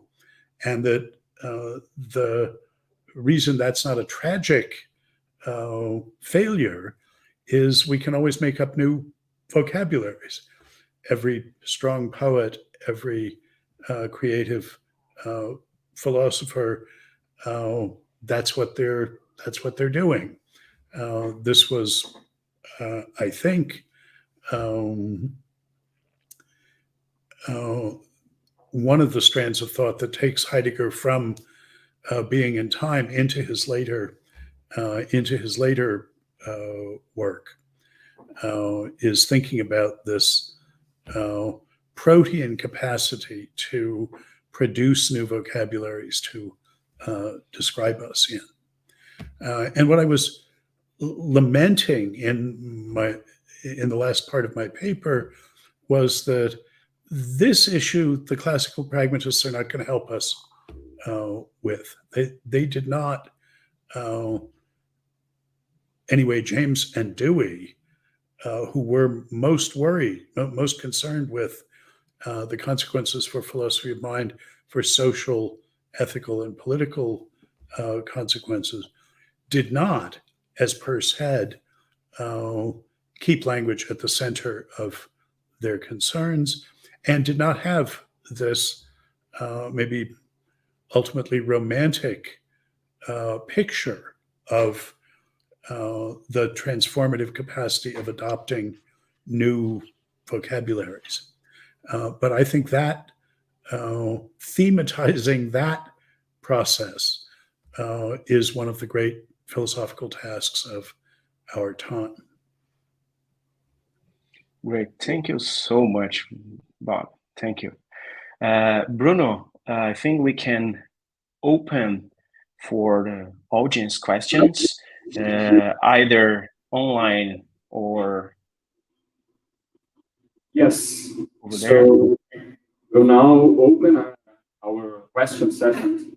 And first and foremost, I would like to know if Professor Thomas Hügel or Professor Mark Dexter would like to ask a question for Robert Brandom. Okay. Can you hear me? Yes. Yeah. Yes. Okay. Wonderful. Well, Professor Brandom, thank you very much indeed for your lecture. My question is really more, if you could say something more about a particular idea that you raised about halfway through your talk. I understand the pragmatist enlightenment has very much to do with trying to overcome dualism, which you so nicely characterized towards the end as a kind of distinction where the link is broken between two things, where one can't see how the two are related with. And as one instance of those, you mentioned the two concepts of belief and intention. And you, if I understood you right, you kind of said that they are, of course, distinguished by their different direction, belief going from mind to world, intention from world to mind. And you suggested that trying to, well, make the two of them the same and obliterating this distinction between them would be wrong. And you suggested to think it would be better to think of them as somewhat, well, that's my word now, complementary. I'm wondering whether you could say something more about this, how you conceive of this, my word here now, complementarity. Because that idea seems to be very fruitful indeed. Thank you. Yes, thank you. I mean, I'm thinking of the general line of thought is that the way we understand intentional states should be in terms of their distinctive role in our rational economy, in our practices of giving reasons and assessing reasons for what we do and what we say. And so, I want to look to those differences in functional role to distinguish beliefs from intentions. Here, I mentioned in passing that two approaches to these intentional states are one, a kind of causal or dispositional functionalism, and the other, a normative and inferential functionalism. And in my own thinking, I want to adopt the normative inferential way of thinking about them. So I think of beliefs as a kind of commitment, and intentions as a different kind of commitment. These are doxastic and practical commitments, respectively. An intention I think of as a commitment to do something, describable, specifiable by the content of the intention, whereas the doxastic commitment plays a different role in reasoning. It's typically, the doxastic commitments can serve as reasons both for believing other things and for doing things. But practical reasoning has to result in the adoption of a practical commitment, an intention. So I look at the different patterns of reasoning that intentions and beliefs are engaged in order to distinguish them and take the distinctive role that intentions play in reasoning as what we make explicit using normative vocabulary. Talk about what we ought to do, what we should do, given the reasons that we've assembled. Now, someone who was a causal or dispositional functionalist is going to have to tell a completely different story than this one. But role in reasoning is what I would look for, and particularly the different role in practical reasoning that doxastic commitments and practical commitments play. Mm-hmm. Thank you very much. Yeah. So, Professor Dexter, would you like to ask any questions? Yeah, perhaps a very general, well-formed question. So when I recall how Peirce describes beliefs or belief in fixation of belief, it's mainly introduced as something like the opposite of doubt. And when he does it, he talks about doubt as a state in which you're uneasy, you're not calm, you're somehow agitated. You know? And belief is the opposite, it's the state where calm, stable. And this all sounds like more like a feeling, yeah? It's a state in which you're satisfied, you're easygoing, and so on. So if I think of belief like that, a very general, sentiment, yeah? A very general emotional state. Do you think that's somehow captured by your ideas about normative functionalism? Should it be captured, or how do you put yourself in relation to that? Okay. I don't agree that Peirce is talking about belief in a feeling sort of way. I read those passages as contrasting a settled habit with a situation in which one doesn't have a habitual response to it, but is sort of unguided by one's behavioral antecedents. So, he certainly does use the imagery, use the language of being settled or of being unsettled, but officially he comes to use this notion of habit. That's what is common to the world where knowers of and agents in things tend to behave in the same way. And what we want to do is understand those habits of things. Physics tells us a lot about them. And we want to get good habits for interacting with them.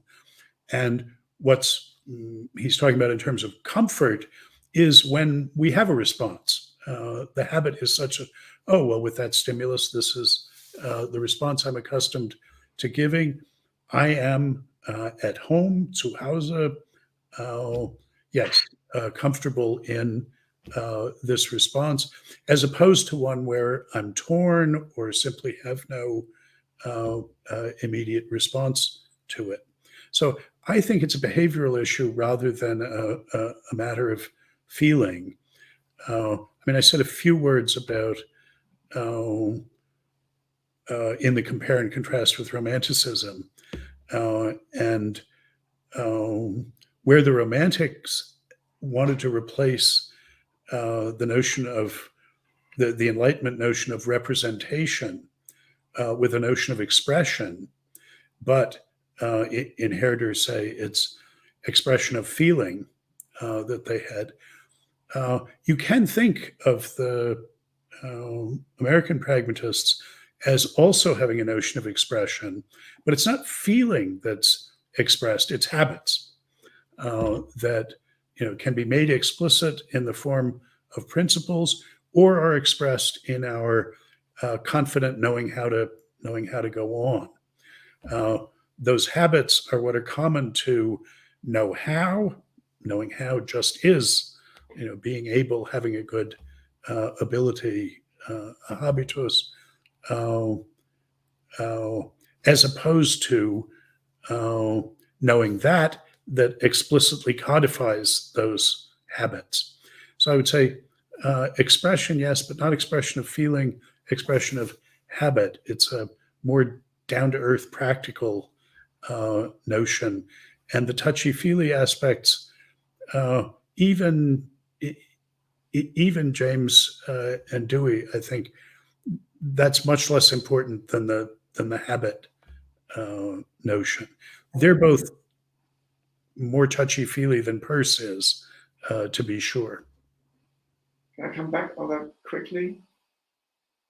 Okay, I mean, I'm happy with saying it's dispositions, but say if you look at contemporary work on belief in dispositional terms, you think it's a multi-track disposition.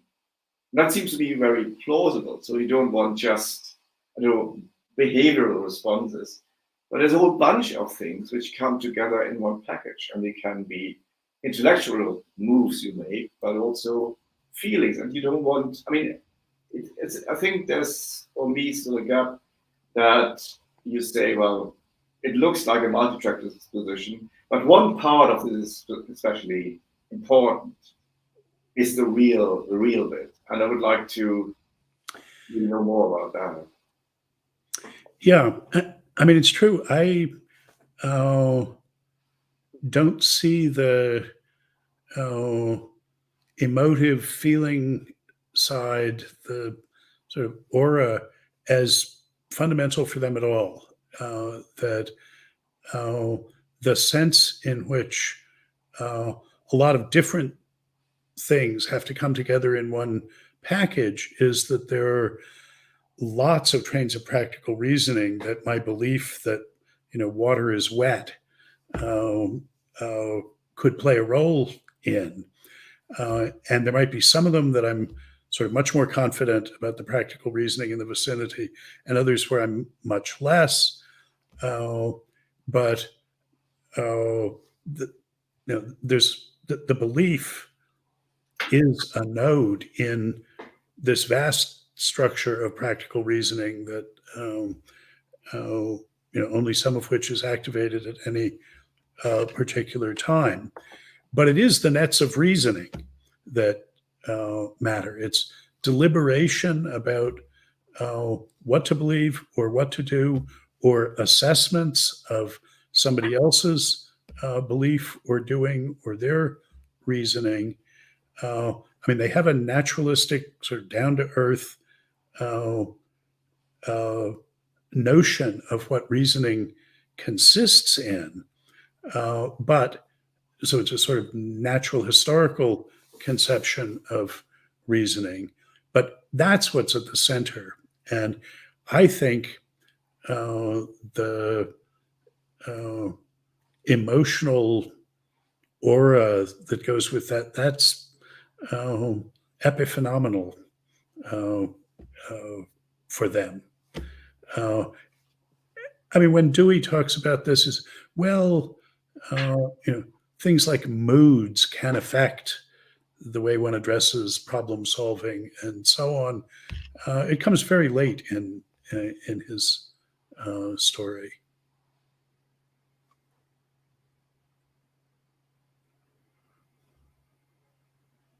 So, Professor Texler, do you want to further comment on that?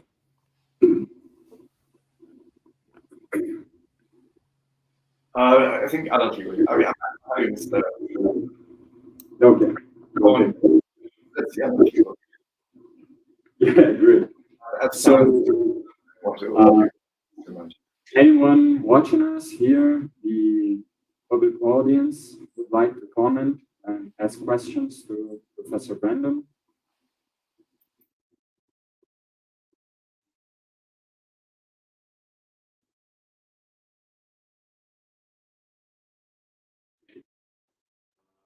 So, do anyone here at StreamYard have any more comments or questions?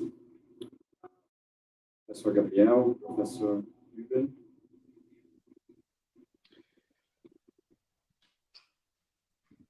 Well, actually, we could like have many questions, but I mean, let us leave it open if someone else, even Professor Dexter, is once again, or Übel.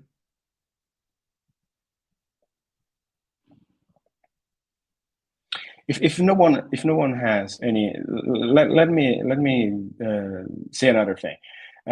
Bob, these days I was precisely when I was writing down these few notes and few questions, I listened once again one of the last interviews that Horty gave for a podcast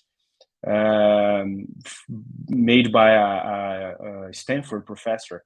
It was very, very interesting. Then he seemed to me that he all his considerations about philosophy led him to a very pessimistic, so to speak, or even deflationary view of philosophy. I mean, it sounded to me that he became a little bit cynical, so to speak, concerning the power or the scope of philosophy, mainly in some political issues. I mean, he said, well, okay, everything that philosophy has to offer is to give better reasons for this or that kind of political behaviors. For instance, supporting democracy instead of totalitarianism or these kind of things, but nothing else. I mean, he sounded to me really like pessimistic, like tired of philosophy as even a game of a commerce of a marketing of reasons, you know. So what do you think about this kind of not Horty himself, but I mean the once again the place of philosophy in our edifice of knowledge? I mean, since it's so criticized and so squeezed between a lot of uh, uh, commitments, but also a lot of demanding approaches from society, from ethical positions, ideologies, and so on. So, what's your current view about philosophy in our current state of affairs? Well, I think we're only now getting a good sense of Rorty's late views. We just put out the volume of that I think it's proper to describe as his last book, which is these 10 lectures that he gave in Girona in the last decade of his life, and sort of always meant to publish, but hadn't gotten around to.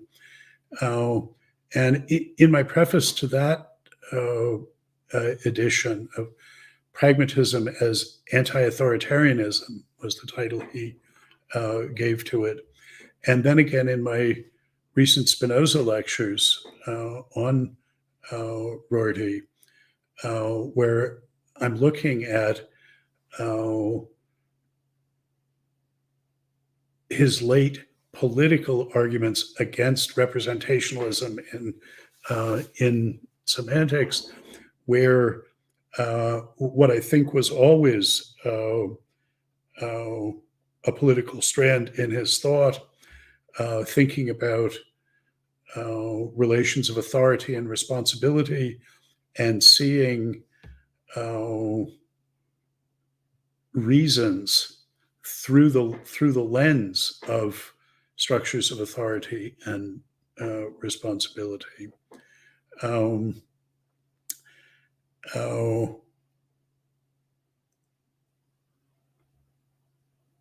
I don't think he was pessimistic about the political in professional philosophy in that regard. That is, I think he thought that there was a kind of argumentation rooted in the pragmatists he admired that would help us understand giving and assessing reasons in terms of structures of authority and responsibility that in the large could be called political structures. And I think he thought that could be very illuminating. I do think he became disillusioned with philosophy over the last 2 decades of his life. He became disillusioned with the way the politics of his beloved country were evolving, starting with the election of Ronald Reagan in 1980. Rorty had thought that philosophy was an especially valuable tradition, not to be identified with some essence or set of problems that were eternal, as we mentioned before, but rather that philosophers are people who read these folks, sort of these texts, and if you read them seriously, then you're doing philosophy. And he started off his dissertation on Aristotle. Nobody cared more about Kant than he did. Later, canonical philosophers, and he started off thinking that this distinctive tradition would have a lot to offer in our political deliberations in a democracy, in deciding what our procedures should be, in deciding what considerations we might all agree on or find a local near consensus on to go forward. And I think he became completely disillusioned with that he came to think that philosophical language was of no help in that practical democratic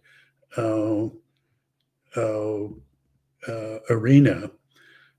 His late book, Achieving Our Country, which is his explicitly political theoretical and political practical view, he devotes a lot of it to making wicked fun of post-structuralists who think that writing an essay about late capitalism is some kind of political activism, but who wouldn't go out and knock on doors canvassing for a political party.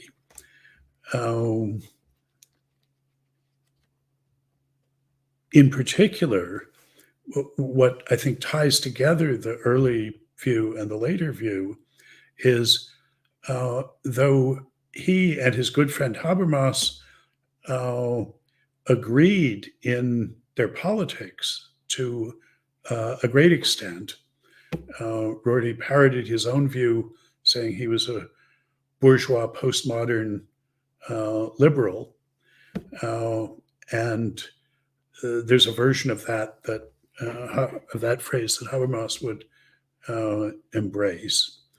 Habermas thought that one could give a transcendental deduction of liberal democratic political arrangements as reflecting the ideal speech situation, as aiming us at the kind of undistorted structures of communication that are conducive to our self-consciousness, that if we thought hard enough about what agency is, what discursive practices are, that we could give a foundation for democratic, politically liberal arrangements, of course, in Habermas's case, purely procedurally. And Rorty thought none of that would work, and that the task that the pragmatists bequeathed to us downstream from that lesson, overarching, motivating lesson that Menand describes them as the founders as having learned from the Civil War, is that pragmatism should teach us precisely not to want a philosophical foundation for our political practices, that those practices had to stand on their own as solving problems for us as an arena of self-expression. His line of thought from contingency, irony, and solidarity is that the uses of language for public purposes in deciding what we should do are very different from the uses in our private self-formation. But he thought those public practices really had to stand on their own, that the best philosophers could do was get us over our nostalgia for foundations, for transcendentally deducing the correctness of this set of procedures. So at a certain point, having gone along together, he and Habermas went in diametrically opposed directions. Is that cynical or pessimistic on his part? He says, well, I'm just being realistic about what we can really expect of the discourse that's downstream from reading Plato and Aristotle and Kant and Hegel and so on. Great, thanks, Bob. Bruno, Yes. do we have something from there? Does anyone? Professor Thomas. Yeah, if I could just maybe add to this sort of last point. There's a phrase that's much bandied about these days. I'd like to use it even about some of the sort of left-wing logical positivists, Carnap especially, namely that their philosophical ambition is kind of deflationist, or one talks of philosophy being deflationism. How would you relate the attitude which you just described of Rorty's to this temperament of philosophical deflationism, which of course is anti-foundationalist and all that kind of stuff, and relates in a certain way to something else you mentioned earlier, that well, what philosophers might be able to do is give us better descriptions of, well, for want of a better word, the human condition, rather than solve problems. And I mean, one could read Carnap's explicationism a little bit in that direction as well, kind of stuff. But anyway, I'll stop. Yeah, I mean, I think you're pointing to a deep connection at any rate, that Rorty saw between sort of technical deflationism, for instance, deflationism about truth, that says, look, when you understand that to say that P is true has just the same effect as to say that P, it's a disquotational device, has some expressive advantages, but what it's not doing is picking out some superlatively important property that some things in the world have. Rorty embraced that sort of deflationism, a deflationism about intentional states. I mean, I was talking about treating intentional states in terms of commitments, rather than thinking of some internal light as going on when one believes things. Rorty was inclined to deflationism across the board about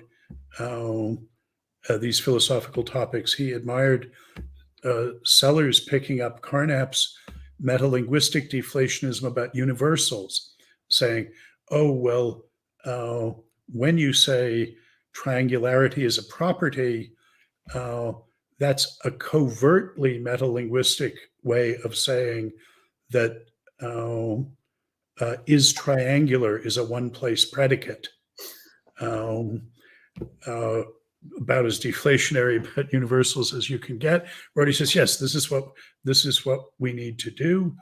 And he saw a line between that and the view about what philosophy should be aspiring to do in the academy. He was quite concerned with well, he would distinguish, not original to him, being a researcher from being an intellectual.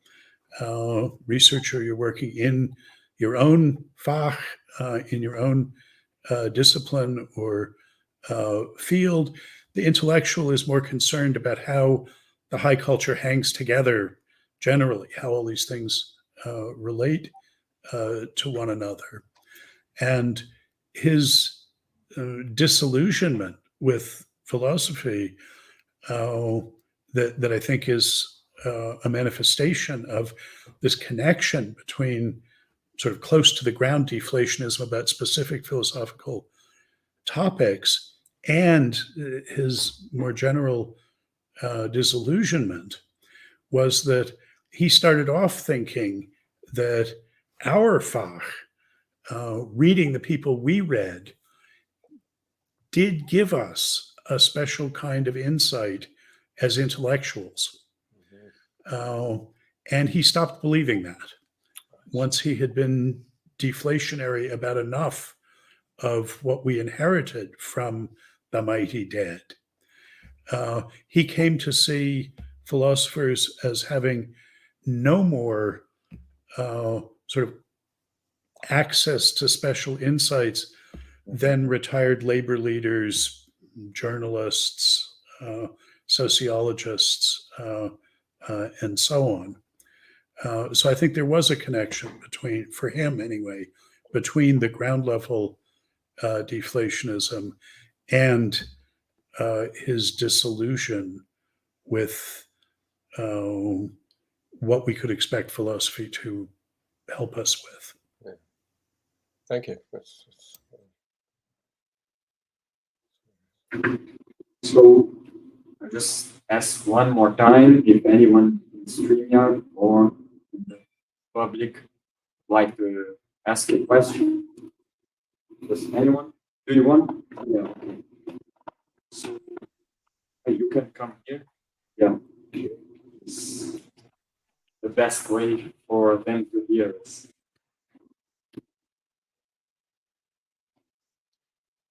So Professor André Leclerc is professor at the University of Brasilia and will make a question. Thank you. Thank you very much. Can you hear me?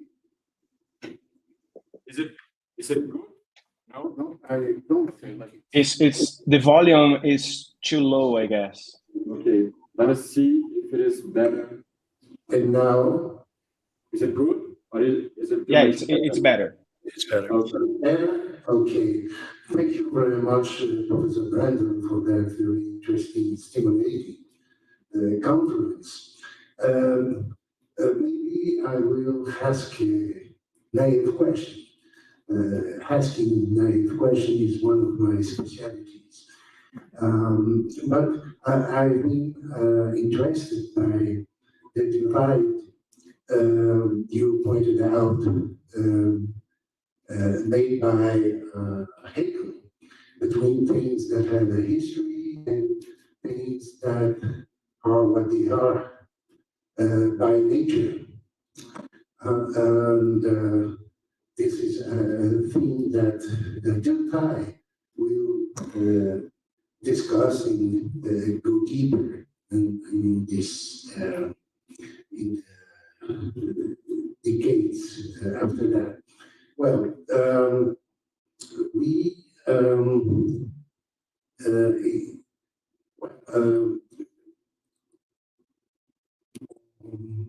and logical empiricism tried to go against this view. Karl Marx especially defended the unity of science. He said that the science has one method, one language, one ontology, and but a few decades after that, Chesel formulated a very interesting thesis. The thesis that we cannot go out the circle of intentional notion And after that, Davidson pointed out that it is not possible to reduce one vocabulary to the other, especially the intentional vocabulary to the scientific or physicist vocabulary, physicalist vocabulary. So my question would be, pragmatism and do they offer a perspective, a way to close the gap between these two vocabularies? We have a way to describe ourselves as free agent with responsibilities, values, provided with one single perspective on the world, and another vocabulary we use to describe ourselves as beings with a biology based on carbon and with a specific genetic code, etc. Pragmatism offer a way to close the gap between these two vocabularies, or we must continue to work with these two kind of ways to describe ourselves. Well, thank you. Pointing the line to Dilthey, distinction between verstehen and erklären, and Carnap's resistance to that. One of the things the Vienna Circle was always united on was the Unity of Science program. It's erklären, scientific explanation, all the way down. They saw a concern with discursive formations as falling outside the scope of that, as requiring its own method, verstehen, as an analog of vitalism in biology that said, oh, you're never going to get a natural scientific account of organisms because of the kind of unity they have, a sort of transcendental deduction of the impossibility of 20th century biology. And you trace that then through Quine to Davidson. I'm glad you didn't decide to ask a non-naive question embedded in this tradition. I agree. I think this is one of the large questions of our time, is whether and to what extent one should be an exceptionalist about the discursive and think with the hermeneutic tradition that texts and things that can talk have to be understood in a different way than things that are studied in the natural sciences, because in the end, understanding them is a matter of mapping them onto what we do. Quine begins with translational talk. Davidson has a much more sophisticated interpretivist view, but the hermeneutic idea, I think, is that, and Gadamer is fairly explicit about this with his conversational model, that in understanding a text or an utterance, one essentially depends on one's own capacity to say things that make sense, to give reasons and speak and think consecutively. And one makes essential use of that capacity by mapping what else is going on onto one's own capacity, as opposed to just thinking about things in the way one might do in the natural sciences. So Does the logic of Sellers's space of reasons, is that a different logic in principle than the logic of the realm of laws? This is a form in which it'll come up in Davidson, in McDowell as well. Now, your overall question was, do the classical pragmatists help us with that? No, I don't think they do. I think this is a major problem for our time. It's a problem for pragmatism after the linguistic turn. And Rorty is really the one who brought pragmatism into a post-linguistic turn phase, thinking about our mastery of vocabularies. And I talked about the transformative capacity of redescription. My own view is that we should be exceptionalists about the discursive, that vocabularies work fundamentally differently than natural processes do, and seeing that if and insofar as one describes them in non-normative, pragmatic metavocabularies, one cuts oneself off from appreciating the facts about them that are stateable in semantic metavocabularies. That is, in order to underwrite the attribution of meaning, you have to describe what you're doing in talking in a richly normative vocabulary. However, starting already with Dilthey, the discursive exceptionalists drew very strong conclusions from this, that the only way to understand discursive activity is hermeneutically, is by Verstehen, is by mapping it onto one's own practice. And I think that's not true.